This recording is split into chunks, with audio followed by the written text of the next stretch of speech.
How's it going, everybody? Welcome back to the channel. My name is Ace. Today, I am joined once again by Chai Shai. Hello. At this point, because we're recording this in October, this should be out sometime in December because it's a Christmassy song, and I figure we should save it for December. That makes the most sense to us, you know.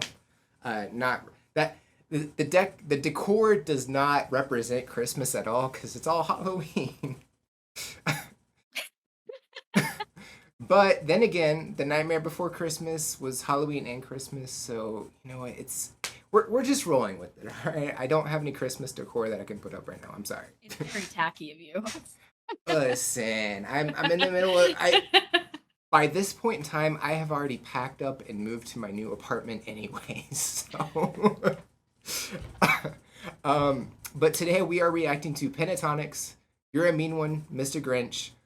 Um, it's been a minute since I've heard the animated version from the '60s. I think is when that one came out, and it's been a minute since I've heard Jim Carrey sing it too.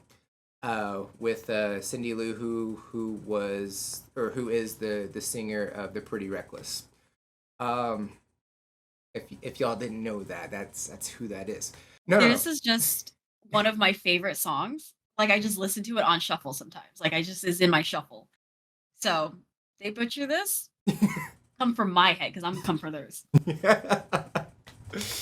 Yeah, that's you can check out her social media link in the description if you have any hate towards her. I'm kidding. Don't do that. Don't do that. Just direct it towards me. Put it in the comments. I'm a big girl. um, but without further ado, Pentatonix, you're a mean one, Mr. Grinch. Here we go.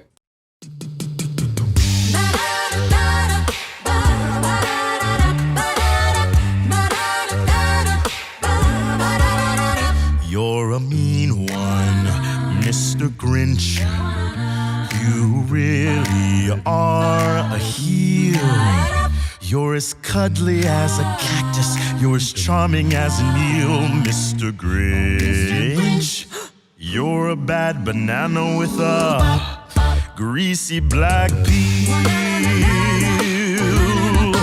And you're a monster, Mr. Grinch. Your heart's an empty hole. Your brain is full of spiders. You've got garlic in your soul, Mr. Grinch. I wouldn't touch you with a 39.5-foot bowl, Mr. Grinch. You're a vile one, Mr. Grinch. You have termites in your smile. You have all the tender sweetness of a seasick crocodile, Mr. Grinch. Given the choice between the two of you, I'd take the seasick crocodile. Okay. I think they're doing pretty damn well. I wasn't sold at first. I'm not gonna lie. I heard the first like 20 seconds. I was like, all right, this is just this is the song for sure. But they kind of picked it up a little bit. They kind of made it their own. Matt, he's doing it seems like each verse is in a slightly different style. Like the Yeah. first one, it sounded like the '60s one. That's kind of the Mhm. vibe that I got from it. The second one, it sounded like the Jim Carrey version a little bit. He kind of had that emphasis on certain words that Jim Carrey Yeah. does. Yeah. And then the third verse, it sounded like it was from The Nightmare Before Christmas. It sounded like Oogie Boogie was singing it, Yeah, that one became a lot more. animated. One of the reasons that I like this song so much is how jazzy this song can get. Yes. And I think that they know that. And I definitely see where you're coming from because it was a little classic at first, which made me like lose interest very quickly because I was like, oh, if they're just gonna do the song just as a cappella, that's not gonna be interesting. And It's then yeah. as you like as they made this song more or as they did this cover more and more and more, it obviously like became more and more jazzy to where like this is just a jazz song now.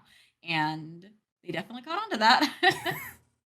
Yeah, and then Scott, Kirsten, and Mitch, they're all doing the jazz and the instruments basically, Hmm. and they're keeping the harmony going very well with that. Yeah. And then Kevin's doing the beatboxing for it, which Yeah. is doing very very well. Yeah. I like the way that the beatboxing is flowing with the jazz because jazz is like unlawful and it likes to like play in a circle and that's not very Unless it's freeform jazz, and then it's all over the place. but yeah, jazz likes to, I always say that like jazz likes to play in a circle. Mhm. And it's not like, direct beats. Everything's kind of loose. And beatboxing could really ruin that, but they're doing really well so far. Yeah, I think Be so. impressed. I'm wondering because usually they take turns singing, at least a Yeah. couple of the members, and so far it's primarily just been one. So Yeah. I don't know if they're gonna keep that trend going for this song or if anybody else is gonna sing. It's If they fine don't, either why do you way. think that is? That is a good question. I think it's fine either way, personally, Mhm. just how this is composed. Um, maybe to what's the word? Kind of stray from what they usually do, where everybody gets to sing. Now they're putting one person in Yeah. the spotlight, I guess. Um, if we're wrong about any of this, just let us know. We're taking our best guesses here. You know, like we're going in blind. So yeah. Um, but yeah, I think we're ready to go ahead and get back to it. So let's finish this off. So here we go. You're a foul one, Mr. Grinch. You're a nasty, wasty skunk.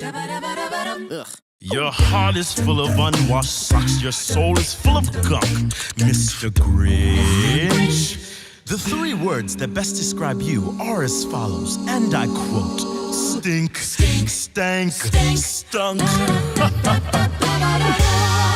Mr. Grinch, you're a crooked jerky jockey, and you drive a crooked horse. Mr. Grinch, you're a toadstool sandwich with arsenic sauce. You're a rotter, Mr. Grinch. You're the king of sinful sauce. Your heart's a dead tomato splotch with moldy purple dots. Mr. Grinch, Mr. Grinch, Mr. Grinch.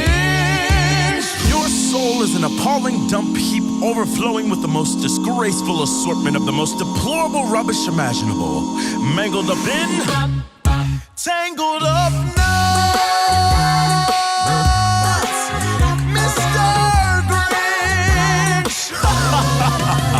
Grinch. Yeah, that was a very fun rendition. There was a lot of style in each verse, Yeah. which I appreciated. I feel like there's a little bit of something for everybody in that. Yeah. I think that they made a very good choice with keeping Matt in as like the lead for this song. Yes, I agree. I think this song's made for him. He rocked it for sure. You know what? I'm gonna applaud that.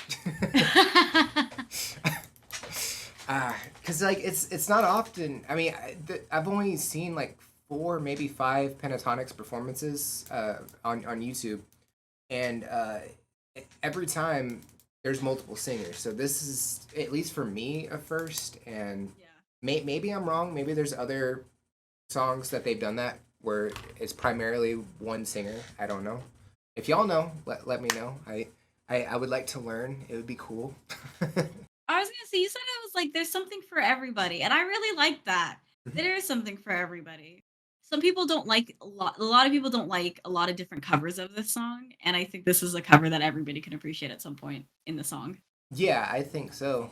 Because yeah, like, because you weren't really super hyped about the first verse, just because it was Right. like kind of a rehash of the original song, which, I mean, that's fine, you know. But then it just kind of, it didn't do a 180, but it went into a different direction, and Yeah. that's when it started appealing to you. Yeah, the song was like evolving in itself. Yeah, it was. It kept evolving. It did, because even the fourth and the fifth verse were different, Yeah. very different from the first couple. I'm looking at the picture that we have right now. I don't. It's hard to tell, but I think everybody has a representation of red and green to some degree. Hmm. Whether it's like a collared shirt or Kirsten's hair, that's pretty red this time. She dyes her hair a lot and changes her style. She's kind of a quote chameleon is how it was described. Now, granted, I haven't. I was more focused on the voice than what they were wearing throughout the entire performance, so I'm sure I missed. I'm sure they showed more than what we're looking at right now. But also the red and green background flipping back and forth during the performance. I did briefly notice that. I'm sure that It took was a fun little visual thing. yeah, and I'm sure that took a lot of time to do as well. Yeah, just I don't know if they had to sing this twice and then just cut every time they wanted to do that. I have no idea. Um, but I thought that was cool. Overall, I like the song. I like the performance. I think they did an amazing job. I liked it. Yeah. Yeah, I like it. It's definitely not just a cover. It's like their cover. Yeah, Like that. they There's a made it lot their of own. Christmas covers out there that are just covers, and this one definitely is their cover. And there's one Christmas song I never want to hear ever again. It's by Mariah Carey. All right. What do you mean? All I want for Christmas. You can't avoid her. She's inevitable. It's yeah, she's Thanos. She's inevitable. I don't know what to tell you. Yeah, anybody in retail has the same opinion.